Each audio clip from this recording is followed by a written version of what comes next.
Hey guys, today it is Sunday, May 10th, 2020, and since it is Sunday, it is once again time for us to round up. So, welcome to yet another episode of Rockzilla's Weekly Roundup.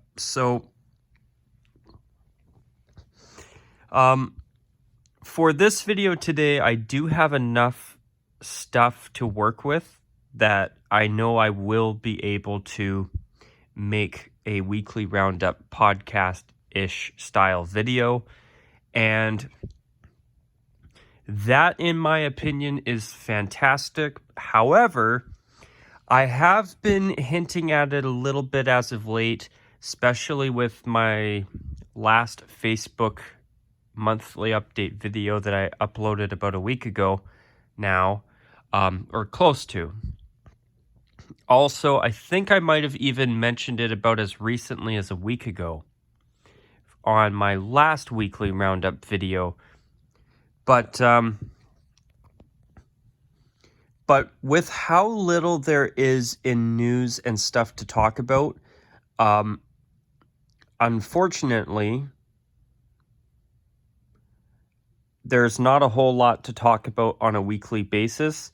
So what I'm thinking about doing is if I find that news is rather hard to come by and there's not enough for the purpose of these weekly videos, what I may end up doing instead is I'm considering possibly changing this to a quote-unquote bi-weekly roundup and doing one of these videos every 2 weeks. It's not going to be like, say, every first, third, and fifth Sunday of the month or every second and fourth specifically.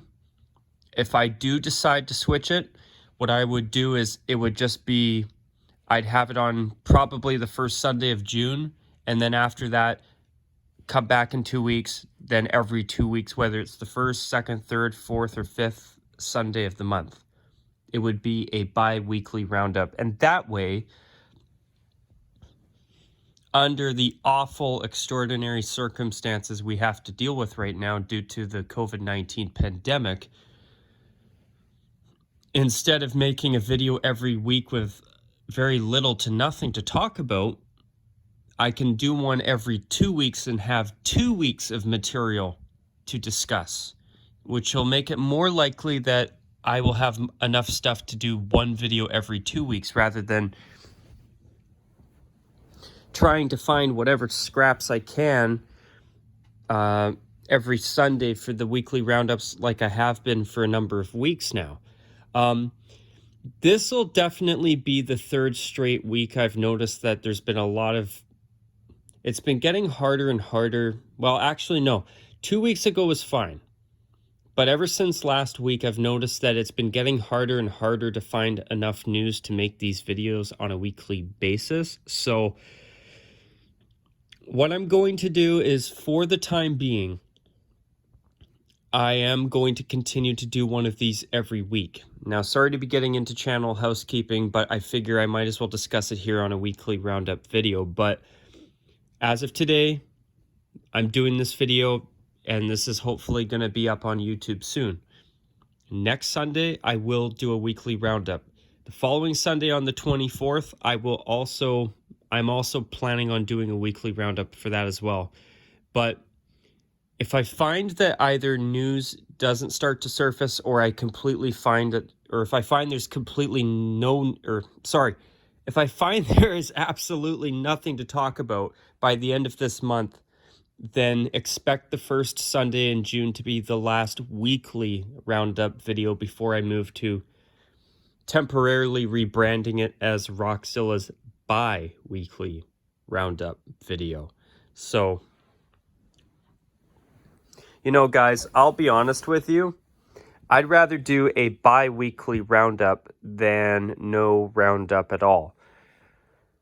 But also, now that we are getting into the summer months, starting next month in June, what's also going to happen is, here. Sorry. For the next month or so, for June and July, I will see how the bi-weekly roundups are doing. If I find that even by then, by mid-July, if there's really nothing to talk about, I might even make it a tri-weekly roundup, or even, it could even go to being a monthly roundup video at this point, because if there's not enough to work with, then I think I'm probably going to really cut back the weekly roundups so that they're at least bi-weekly roundups. I might even, as I say, make them tri-weekly roundups. I might even, if this goes on long enough, make it a monthly roundup video. But will I get rid of these roundups at all altogether? I mean, no. So at least you've got, so that's the good news I will share with you guys. I am refusing to shut these down, but will I be doing them on a weekly basis? Well, if news dries up and I find that there's too little to discuss on a weekly basis, then expect me to start moving into doing bi-weekly roundups starting next month in June. And we'll see how things go from there. But I'm hoping that by then we won't have to do bi-weekly roundups. I'm hoping that there will be enough news to start going back to doing weekly roundups again. I'm keeping my fingers crossed that we're going to be able to start seeing some more news pop up. If I even have to start talking about golf in order to keep these going, I will. Trust me, guys. The reason I do these is so that you guys have something to watch at least once a week from me. If I'm too busy to do videos and I've got a bunch of stuff to take care of outside of the channel, at least these weekly roundups give you guys something to, well, in this case, listen to from myself. But you know,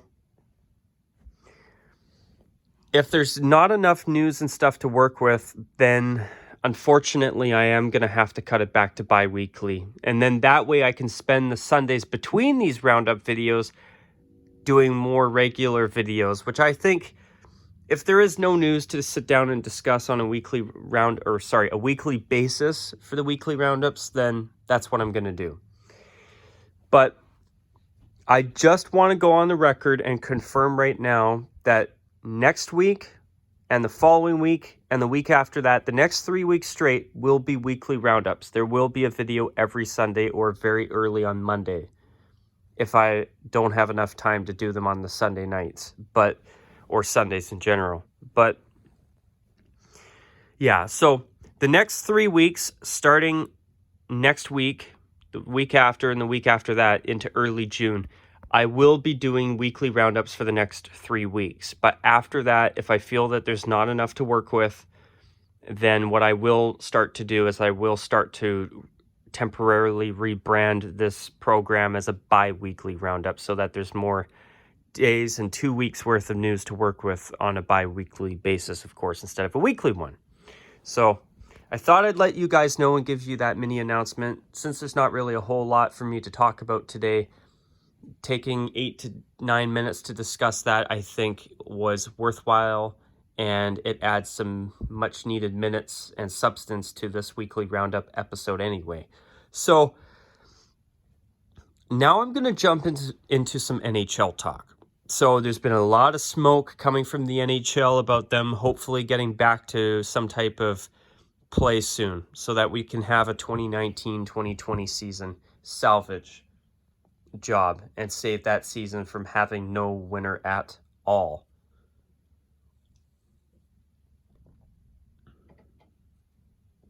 So what I've been hearing is that either that Edmonton's been looked at as a spot to host NHL games, and even Vancouver has been starting to get mentioned a bit here as of late. So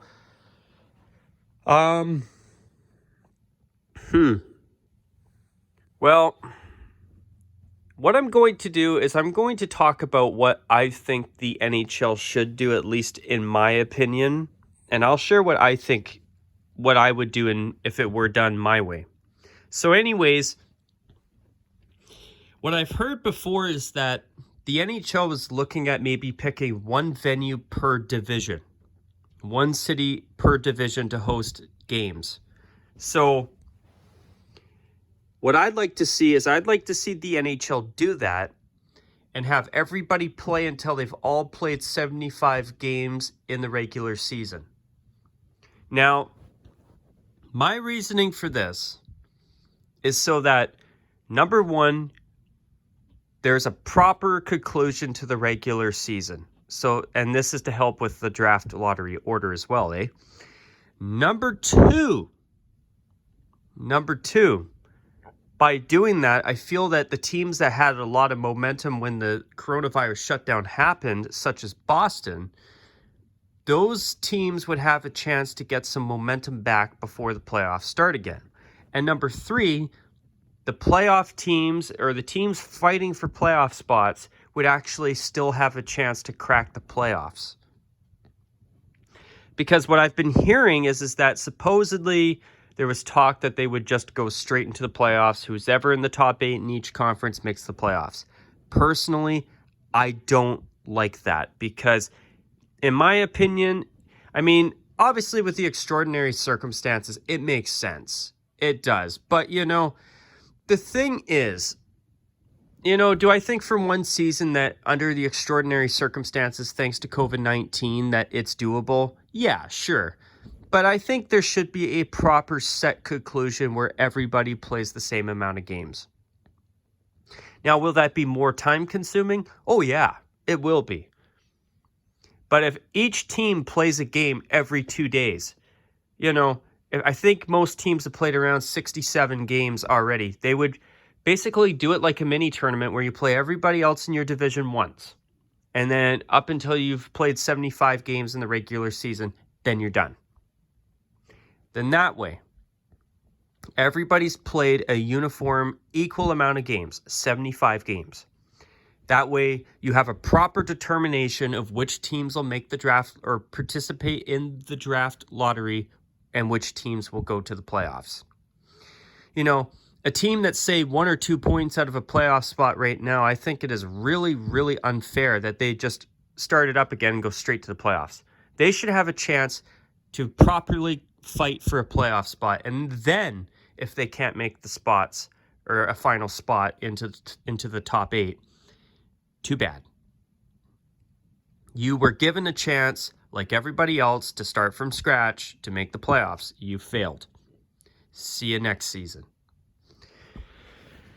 But yeah, that's what I would do. What I would also do is in the Pacific Division, I would have Edmonton hosting games instead of Vancouver. I think that from what I've heard, Edmonton has had less cases of COVID-19 than Vancouver or Calgary. I could be wrong. Please correct me if I am. I'm sorry if I am. But I think Alberta's had less cases, even though I know I think they've had some meat factories that have had some outbreaks of COVID-19, unfortunately. But then in the Central Division, I would have Winnipeg host that division's teams because with Winnipeg is a much smaller population. It's a much smaller city than the other cities.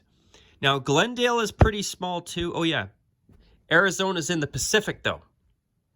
So, sorry, I was thinking about, with Seattle coming in, but Arizona's staying in the Pacific until Seattle joins the NHL. So, sorry for having that brain fart there. But yeah, I mean, even Arizona would be a decent spot to host games in the Pacific Division, in my opinion, because Glendale has a smaller population in Arizona, as far as I know. And it's a warmer climate. So if the players are spending their time there and they're in that direct sunlight, maybe I want to believe that would help their immune systems, more vitamin D intake, all that. Sorry, guys, I'm not a scientist, but I'm just saying, sunshine, if you notice, sunshine usually means that less people are getting sick with the flu, more people are getting proper amounts of vitamin D, you're not dealing with seasonal depression or anything like that anymore. And not the same, and hopefully it helps everybody. But I know a lot of people, from what I've heard, there's a thing called seasonal depression, and it's more likely to happen in colder climates, where the days are far shorter and there's less daylight. I mean, if you go to a place like Glendale, where it's hotter temperatures, more sunshine, because obviously it's in a desert, that might be a really good spot to host games too. But from Winnipeg up in Manitoba, or in my case, back east in central Canada, more Manitoba, Winnipeg has a much smaller population. So I think that would be a good spot to host Central Division teams. In the Atlantic, Montreal is definitely not a place that anybody should be right now. It has been sadly devastated by COVID-19. There's been a lot of cases in Montreal. They've been hit hard by this, and it sucks. I think the best place for the Atlantic Division teams to go would be either Tampa Bay or Florida. Once again, warmer climate. I think it would be a lot better if they were down there in Florida. Now, Ottawa, where the Senators play in Kanata, Ontario, I believe that's a smaller population area. That might work too. But yeah, would I want them all going to Boston or Montreal or Toronto or even Buffalo? Personally, I wouldn't. Now, as for the Metropolitan Division, I would say have the teams play in Columbus. I don't know how COVID-19 has been in Pennsylvania, but I know it's been horrible and horrific in New York. It has been devastating in New York. And I think that they should stay the hell out of the state of New York until they can hopefully get this virus under control soon. So, in the Pacific, I would either have Edmonton or Arizona hosting games. I think Arizona would be a better choice. Now, as for the Central, I would pick Winnipeg because it's a smaller population in Manitoba. And in terms of COVID-19 safety, I think that's a good thing. Now, as for the Atlantic Division, I would either, depending on the amount of cases, I would either have the games hosted in Ottawa, specifically in Canada, where the Senators do play, or in either Florida or Tampa Bay.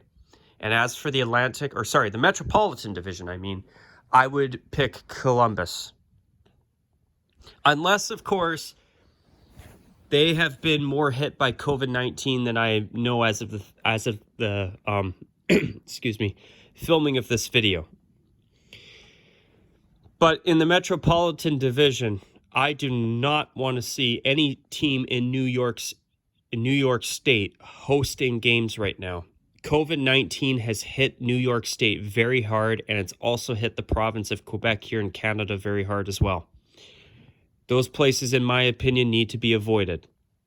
So I'd say in the Metropolitan, let Columbus host it. I think they've got a smaller population area. Maybe even Pittsburgh or Philadelphia can host, but it obviously depends on how many cases those cities have been hit with. Now, New York State, I would not want anybody playing in New York State right now. There's too many cases. Same with Quebec. I would not want the NHL having games in Montreal. I think it is very possible. It is very possible that Montreal could be the hardest hit city in Canada with coronavirus. Toronto's a big population area too. I would not want to see NHL games there either. I would prefer Edmonton over Vancouver for the same reason, less population. In Arizona, not only is Glendale a smaller population area, it's a suburb, but warmer climate, I would like to believe that would probably be better for the players' immune systems too, which if that can help prevent COVID infection, go play in Arizona. Seriously. Take advantage of that beautiful weather and sunshine. But at this time of year, if they just, well, if the playoffs dragged it into July, it may be a little bit too hot for the ice there. So, you could always start in Arizona and move up to Edmonton or something if you had to. I mean, just as an idea. But yeah, that's what I would do. For the first and second rounds, at least, I would cut the series down to best of fives to speed things up. Have the conference finals and the Stanley Cup finals as best of sevens. Then once that's done, host a super late draft. Then start the 2020-21 season once the players have had like a month or two off after the Stanley Cup final. But what I would do for next season is I would make it a shorter season. Whether it's 60 games or 50 games, whatever. It's better than having no season at all. Now, obviously for the NHL in terms of revenue, they're not going to like me saying that. But I think most of us would agree. It's better to have 2 seasons completed than to have 1 season fully shut down with no champion. That sucks. The 04-05 season, as far as I'm concerned, is 1 season too many. Now, I know that in, I believe, 1919, they did have to cancel a season due to the Spanish flu. And that was a pandemic 100 years ago. Or just over. But you know what? If they could come back and safely play in empty arenas with the lowest risk of transmission of COVID-19 possible, and they could pull it off, I think that would be amazing. I would rather see the NHL come back and play in empty arenas than wait to play in front of fans. I don't care about the fan experience at this point. I would just be happy to see this season get concluded with a proper Stanley Cup champion. Have it conclude properly for the season too, so that you could you could do the draft lottery as fairly as possible. Now, will it be more time consuming? Absolutely. But you know what? I'd rather it be more time consuming than unfair or just straight into the playoffs, because I don't think that's fair either.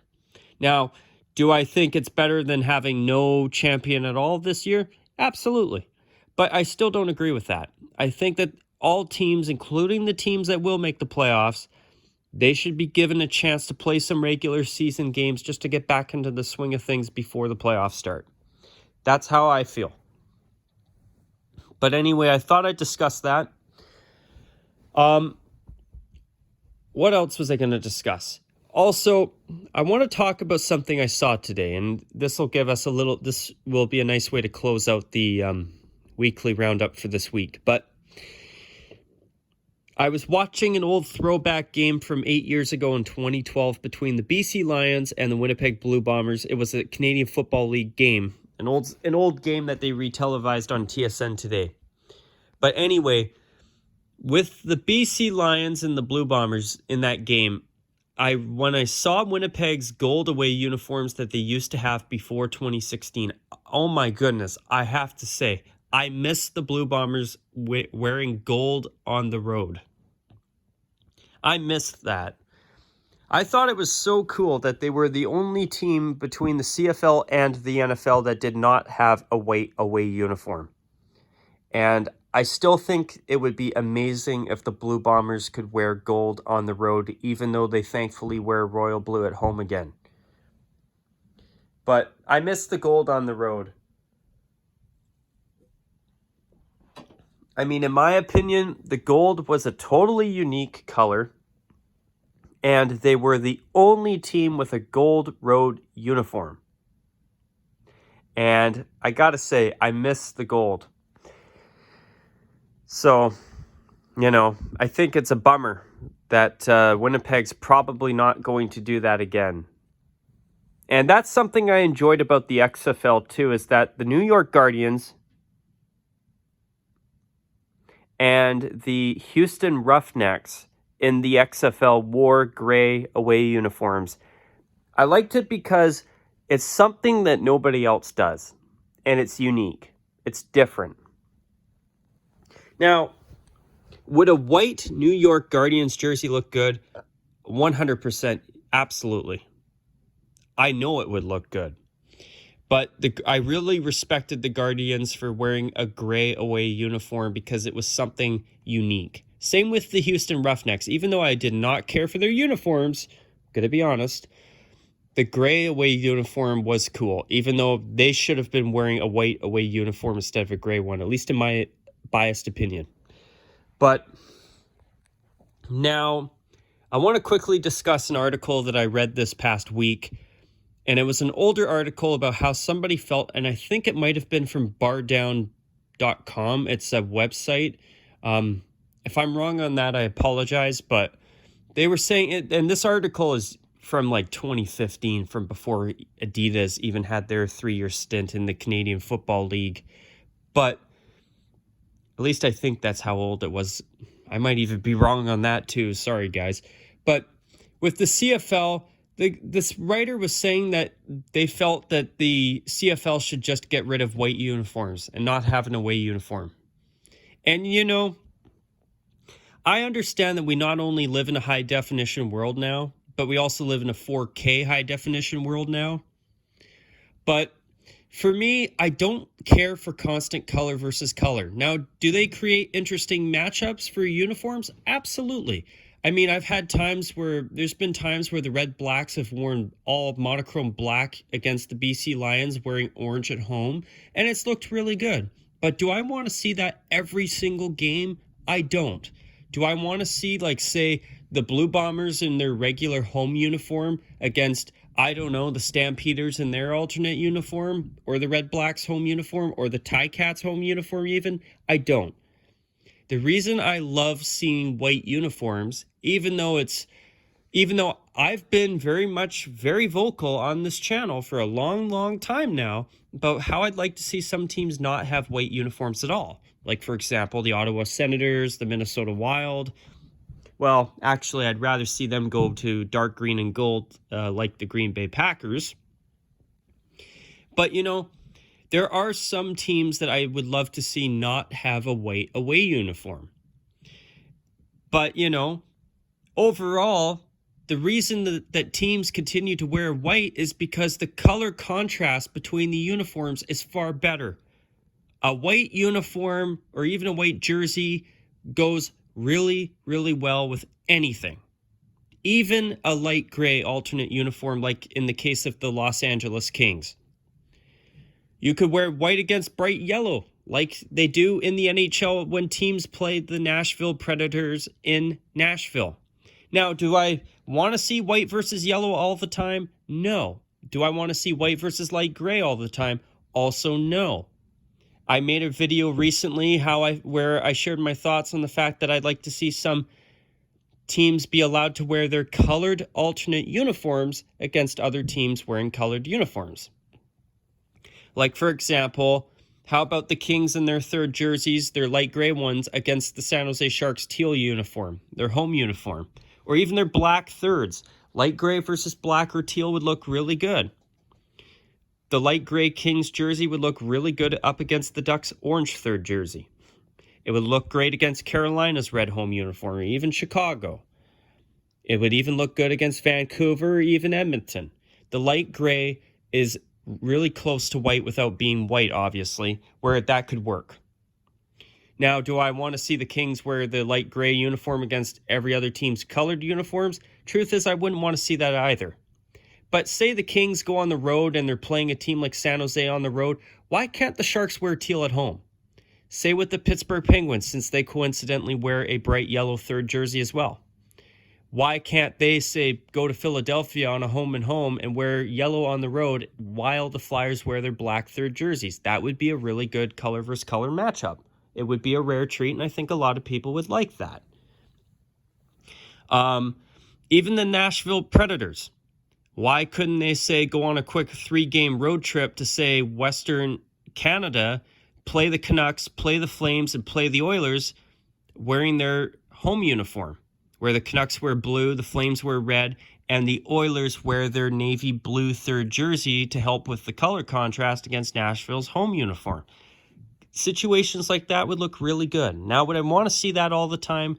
No. But I'm just saying there are scenarios like that where I think it could work. But with white uniforms, we still have them for a reason.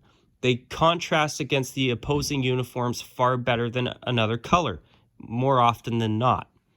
Now, as I've said with some examples, do I want to see, say, the Canucks in blue and the Oilers in orange?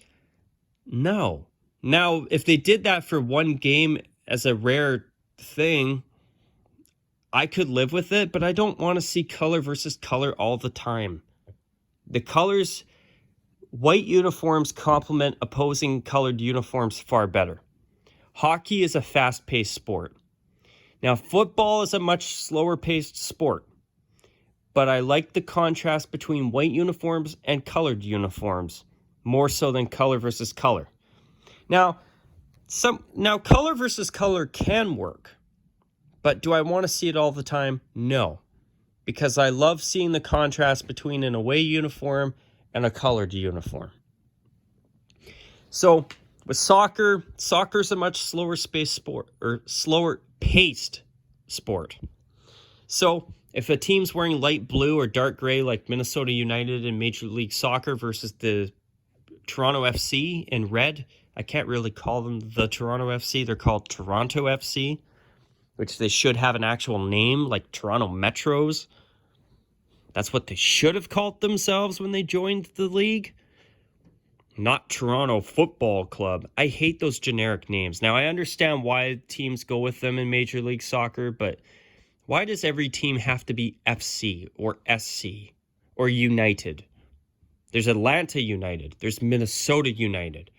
Come up with your own unique goddamned name. For Christ's sake. It's stupid. But yeah. I disagree with the writer of that article. I do think that white uniforms or something that is lighter than most, like say yellow or light gray, those should be kept around. They should have a lighter uniform option. It shouldn't always be color versus color. Then you get a mess like the NBA. I don't want to see dark gray versus red all the time. I don't want to see green versus royal blue or navy blue all the time either. White is the brightest color you can have, and the easiest light uniform option you can have that looks good more often than not. Now, obviously, it's up to the style of the uniform. But do I want to see light blue? Oops, I said boo instead of blue. Light blue versus black. What a fail on my part. Once in a while, yeah, it looked good. But do I want to see it all the time? No. I find that I'm more open-minded and accepting of color versus color in slower-paced sports like baseball or soccer than I am with faster-paced sports like hockey or even basketball. And football is slower-paced, but with the uniforms top to bottom, I like seeing the differentiation in the colors between teams personally. But once in a while, color versus color, I'm not against that. But when it's all the time, I don't like it as much. But anyways, you guys, I have successfully made this a 34-minute video. I'm going to wrap it up here. If you did stick around for this, I hope you enjoyed it. And until my next video, as always, take care. And as per usual, folks, bye for now.